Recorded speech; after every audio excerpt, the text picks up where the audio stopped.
Hello everyone, today is the day. It is March 18th and Sunrise on the Reaping is officially out. Look at that cover. I didn't know this was going to be on the back of the cover. When you've been set up to lose everything you love, what is there left to fight for? Today we finally get the next Hunger Games book, Haymitch's story. I'm so excited. If you know me, you know this is my most anticipated book of the year. Probably most anticipated book for the past 2 years since the last Hunger Games book came out. So I am so excited to finally have this in my grimy little paws. I thought it would be fun to video my reaction to reading this, like a reading vlog. Obviously, I will mention things that we already know, like we know Haymitch is going to be in the Hunger Games and win, so I'll probably say things like that, but I will not say any spoilers, things that you don't know. Before I got into it, I just wanted to recap the release. I can't believe so many people got this book early. The airport, LAX, had it out before March 18th when it was supposed to be out. And same with I want to say I saw Costco's were doing it. It's all over TikTok. These people were getting it early, and it kind of made me sad because I know Suzanne Collins did not do an advanced reader's copy for this book, so she definitely didn't want this to happen. She wanted everyone to get it at the same time at midnight, so that kind of sucks. But I'm no better than these people because I literally went to my Costco yesterday to make sure that my Costco didn't mess up. They didn't, by the way. They were following their rules. Because of that, I feel like there is already spoilers out there on TikTok, and I have managed to avoid all of that. I also managed to avoid all of the predictions videos that people made, what they thought this book was going to be about. Kind of didn't even read the description, the synopsis, because I just that much don't want to know. Obviously, I know it's about Haymitch's games. So as I go through, I don't know if my thoughts are going to be repetitive as all these other people's predictions or whatever, but I didn't want to watch any of that and have preconceived notions. My Barnes & Noble was supposed to have a release party, but they canceled it, and probably because of low attendance or something. I did have it already pre-ordered on Kindle, so I got it last night at midnight, but I fell asleep. I tried to stay up, I fell asleep, but I was going to if I would have gone to the release. I didn't for the Kindle pre-order. So I did go straight this morning to Target because I wanted a physical copy as well. I noticed the first page, it's 4 quotes. A quote by George Orwell, William Blake, and 2 by David Hume.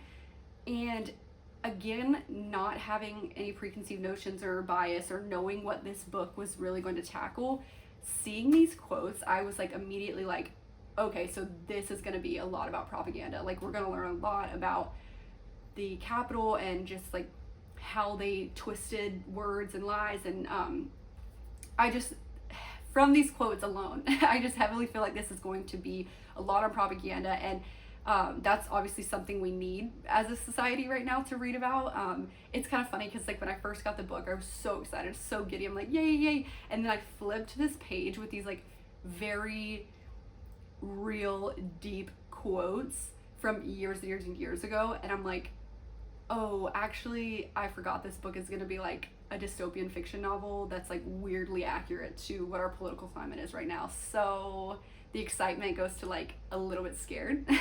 And then I did also notice, just when I was just looking at the first couple pages, this book will be in parts. So part 1 is the birthday.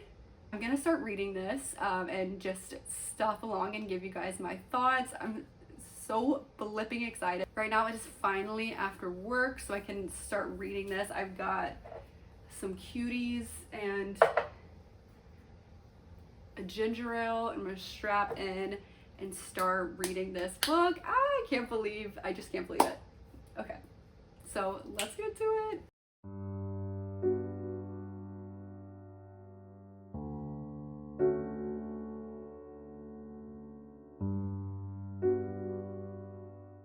Okay, 6 pages in, Mockingjay already mentioned. They're already talking about a Mockingjay. This woman and her symbolism. I mean, as soon as they're mentioning last names. Oh my gosh. Last name mentioned. Last name mentioned.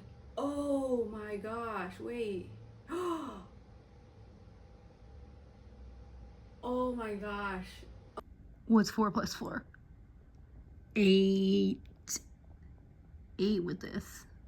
These people in District 12 like are, you know, supposed to be stupid, and speaking like maybe someone would think, like a Southern person would think, like they sound stupid, but then they create these songs, or they have these rebel like ideas that are so intelligent. Just love that element of it, that like even these people that the Capitol have set up to pretty much set up to fail are still able to educate themselves enough and have enough strength and power to see the problems. 10 pages in, I'm already bringing out the the supplies. Okay. I am going to take a break right now to make dinner, and I think I'll probably switch to my Kindle to read for the rest of the night. So I am about 50 or so pages in, and it's so much sadder than I expected. Like, I just forgot how sad this is going to be. So glad to be back in the headspace of someone that is district. There has been a Plutarch. Plutarch has shown up. That's all I'll say. Plutarch has arrived. Plutarch mentioned. I wanted the book to be about him, so I'm just really glad that he's there. And I think we will find out a lot. So many name drops already happened, so many connections to characters we know from the trilogy and also from Songbirds and Snakes. So much going on there already. I have a favorite quote right now. It's on page 10. Found a favorite quote already on page 10. Please. It's going to be all right, I say, which rings hollow. You don't really believe that, do you? Maybe not, but I try to, because the reaping's going to happen no matter what I believe. Sure as the sun will rise tomorrow. Lenore Dove frowns. Well, there's no proof that will happen. You can't count on things happening tomorrow just because they happened in the past. It's faulty logic. Is it, I say, because it's kind of how people plan out their lives. And that's part of our trouble, thinking things are inevitable, not believing change is possible.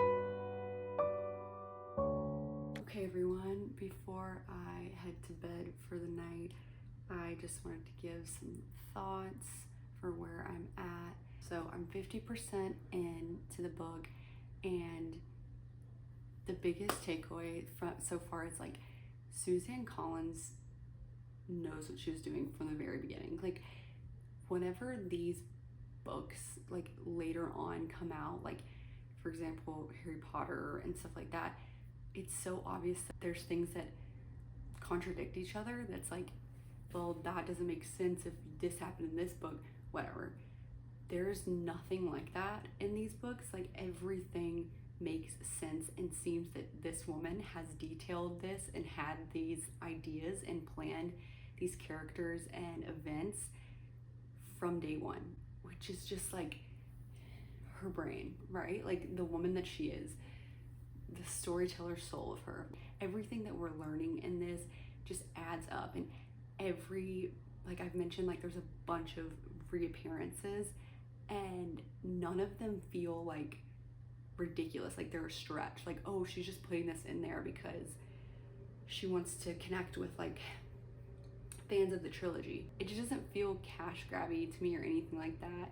I'm just really enjoying it, and like I only have 50% left now. I'm like, oh my goodness, you can only read a book for the first time once. Really just trying to like soak it all in, because there is so much that all comes together. There's so many characters that we learn about their story and learn more things about them and like how other characters are connected. My favorite chapter so far has been Snow and Haymitch have a meeting, sort of like a discussion, and it was so good. Like it's so like disturbing. Snow is sitting with this boy who he thinks is just gonna die in the Hunger Games, and so he's just talking about District 12 and everything he knows about it, and like just showing that part of him, and it's like haunting and it's disturbing, but it was so good, and just every nuance that we've learned about him just like coming out through that chapter was just brilliant. Like it was so well done, and just like that's what really got me thinking about the whole like everything is for a reason with Suzanne Collins, and I'm loving it. I'm gonna go to sleep now. See you tomorrow.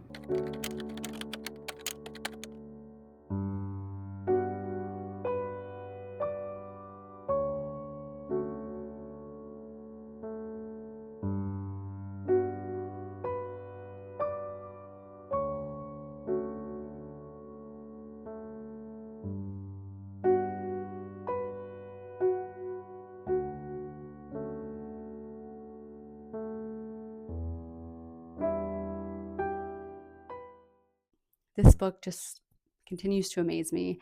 Today, my thing about just overall feelings that I've been feeling about this book is that it's just so impressive that Suzanne Collins is able to write this book about a character that we already know the fate of. We know what happens to him. We know he prospers and lives this life and, ends with a sort of peace in Mockingjay. And we know from Catching Fire, like how his games were. So to be able to write a book about a character we know all of this about and still have it be so enticing and so much to learn from, and just not just be a filler book and cash grabby, like, is so impressive. Like, I'm not gonna lie, I was a skeptic a little bit about this book. I'm like, why are we getting a book about Haymitch? Like the Snow book, it's like, oh my gosh, we know nothing about that. But the Haymitch one, we're like, oh, we know about Haymitch, like whatever. But I don't feel that way at all, having started this and reading this book. I like all of that is gone away from me. Suzanne Collins is my hero. So many things in this book point to real life things now. And I know Suzanne Collins wrote this book like before the election, like, a year or so ago, she's written this, but it's still just like crazy how on the nose it is. And I think that's just telling of her and her intelligence and ability to see government in this way. I'm just like, that's kind of where I'm at today with my reading, is that I'm just like in awe of her and the author that she is, and just how well done these books are. I'm going to finish the book tonight, and hopefully I'll be okay. Wish me luck. Only 2.5 hours left of this book. Yeah. Okay. Good night. Hello, everybody. Welcome back. I have officially finished the Sunrise on the Reaping book, and I'm blown away. Right off the bat, can confidently say this is a 5-star read for me. It was phenomenal. I mean, throughout my reading, I think that's pretty obvious, how much that I loved it. And I'm feeling kind of like at a loss right now because I really just want to reread The Hunger Games forever. Like, I'm like, okay, no other book sounds interesting to me right now. I want to read the first one, and then I'll read the second, and then I'll read the third, and then I'll read Songbirds again, and then I'll read Sunrise again. Like, do kind of feel like a little bit in mourning. This book already means a lot to me. I'm gonna go through and do a bit of a review, spoiler free, and then I will give a warning if spoiler warning. So we'll just jump right in. So I mentioned when I first started reading this book in the vlog that the book starts off with very, I mean, I open the page and see a quote by George Orwell. I'm like, okay, we're cooked. Those quotes were like the perfect gateway into it, and is exactly what you should be paying attention to when reading it. The political commentary hits so hard, and I said it before. I don't think I'm the first person to say it. I think multiple people say, like, when Suzanne Collins is writing, she's like, now listen up. Like, I need you to hear me. And this book felt like she was like, guys, I've said it. Oh, you forgot? Like, let me say it again. Like, I think she also knows that, like, this group of people who read the trilogy when they were young is now like, oh, like, kind of forgot about what the, like, you know, hidden meaning in those books are. So she's like, you guys are old enough now. Let me try this again. She's literally like, I'm screaming at this point for y'all to hear me. I saw a TikTok. It was like, Suzanne saw these TikToks of y'all sympathizing with Snow. And was like, no. Like, let me remind you. And that's exactly what she does. Already in like part one, it was evident, reading them as a kid, you're like, it's kind of silly. Like, it's this book where they like make kids fight to the death. Like, yeah, it's just like crazy. And then reading it now, I was like, oh, I can see how they got here. This propaganda and this lies that they're fed. It doesn't seem impossible now, I guess, as it did when you're a kid. Immediately, we find out in, I believe it's part one again, the reaping is on July 4th. Every year on July 4th. Again, this woman was screaming at us to get it. It felt to me like Snow was so much worse or harsher with the deaths in this book, especially with the tributes. The deaths in the arenas seemed so much more targeted, in my opinion, than the other books. You guys let me know if you agree with that. It's like, we're not sympathizing over this. We're not dropping these Tom Blythe thirst traps like anymore. Like, no. This is Snow. Snow is bad. And I was like, got it. I will say, reading Songbirds and Snakes, I was just kind of like, oh, like we're learning about Snow's past.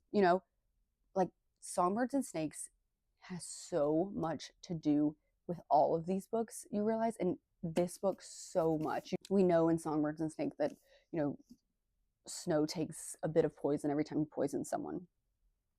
And we immediately understand why he's sick in one of these scenes. Things like that makes you realize how important Songbirds and Snakes was, and it shouldn't be lost on us. And I don't know if it is lost on most people. I do think that for me it was I probably would have said the other books were more important or something, but now I just have a newfound respect for Songbirds and Snakes. Lucy Gray haunts the narrative in this book. She is everywhere. So many correlations, so many things leading back to her. Like, she is the reason for so many things that we had no idea of. She's in between every line, it feels. So impressive of Suzanne Collins to be able to, her character, haunting these pages as they were. I also wanted to bring up something that I haven't seen too much commentary on, and that was the mention of AI. Booktok is talking to Hamish about, I believe this is the way the scene was set up. He's talking to Hamish about there was a ban on a technology that was able to make it look like anyone was saying anything, like any person was saying something that even if they weren't, or like looks like they're doing something even if they aren't, which we know is AI. It reminded me of what we're seeing today. It was really, really cool to see her challenge that, another subject that we should be hard on and we should be questioning. So now I'm going to move into more spoilery territory. If you don't want to hear any spoilers, then I'll put a time to jump ahead to. So first and foremost, Mags, Beatty, and Wyrus.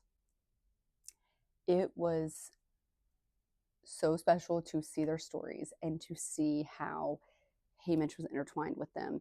And then also think of like their roles in Catching Fire. It just all clicked for me.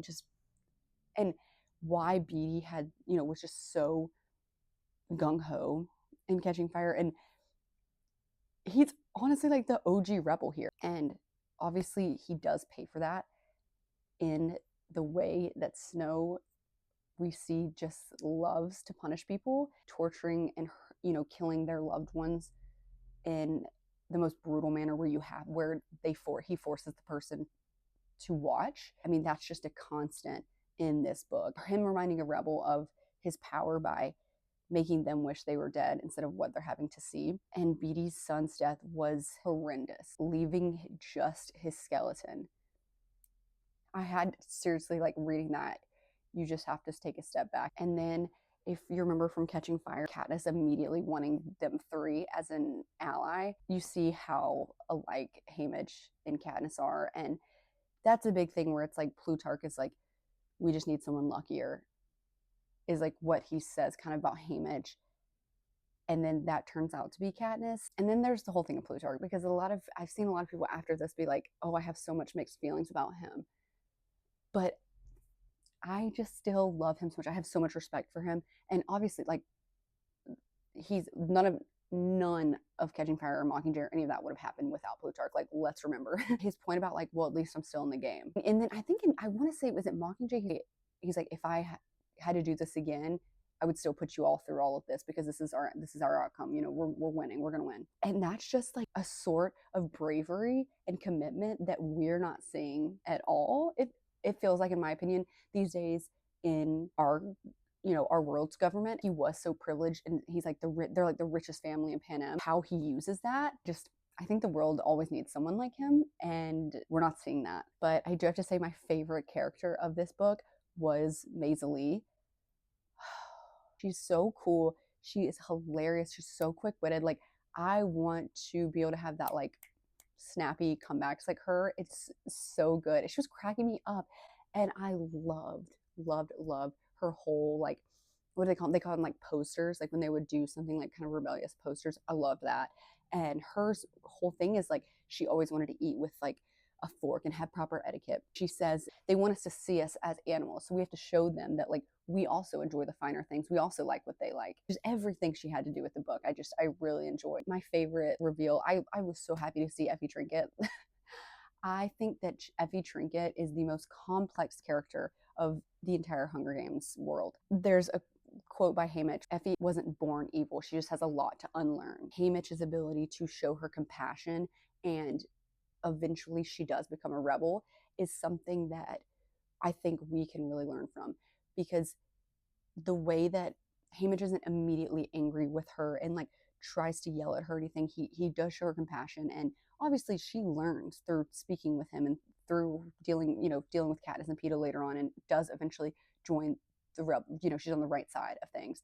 Just showing that compassion and teaching through anecdotes in your personal experience, rather than just immediately hating and being mad at someone like Effie. Another side is, her being willing to listen, being able to change her mindset. One of the most heartbreaking things in the book was Haymitch's decline into alcoholism. In the beginning of the book, we find out he is a bootlegger, works with a woman. At one point, he is having a conversation with Plutarch, and Plutarch offers him a drink, and Haymitch says, oh no, like, I'm not a drinker.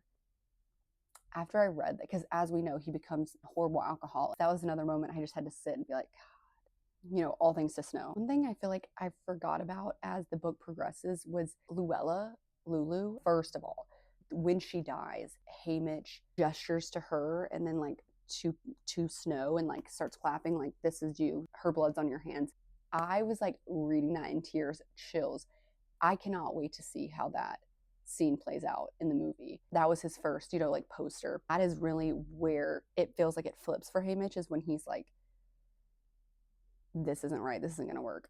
And, you know, he starts working with Beatty and wanting to destroy the arena. I also wonder if anything will come of that, like who the Lulu girl is that they, you know, replace Luella with. So overall, I'm just really, really satisfied and love how this book turned out. So happy with what we saw of Plutarch and the information we got there, and through all of the rebel victors, Beatty and Mags and Wyrus. I'm glad that those characters showed up, and for great reason, not just to catch our attention. I know I've seen like a lot of people already talking about fan casting for the movie. I am really excited to see this book come to life. I think that it will be very well done, and there's just so many scenes I cannot wait to watch. I don't have like a favorite fan cast or anything. The only thing that I know that I want is, I really hope they include the epilogue and they have all of the original characters. I would die. Like, if they can't do that, I hope they leave it out. The epilogue was so special. The way Haymitch refers to Peeta and Katniss's family, how we know in the epilogue of Mockingjay, Haymitch like goes and releases these doves. Everything makes sense. Everything comes together. Suzanne Collins, the woman that she is, she had something to say, and I was listening. I'm so overwhelmed by this book now, and I just want to stare at a wall. If you haven't read this book, I really, really hope you do. I hope everyone, I just hope everyone reads this book. I think it's a book that everyone should read for sure. I hope she writes something else. I don't want to hope, because I think that when she says something, it's because she needs to say it, because of the state of the world that we're in, that we need to listen to her. So, you know, it might be a good thing to hope we don't have to hear from her again. I was like, I think I have a new role model. This woman, no one does it like her. Let me know in the comments if you have read this book, if you enjoyed it, what your thoughts were. Did I leave out anything that you want to discuss? I want to talk about this book forever. So I hope you'll discuss with me in the comments if you want to. If you like this video, please like it and subscribe if you want to stick around. We'll put all of my social media, Goodreads, TikTok, Instagram, in the description. Please follow me there if you would like as well. Thank you guys so much for watching. I hope you have great reads in your future. I'll see you next time in my next video. All right, bye everyone.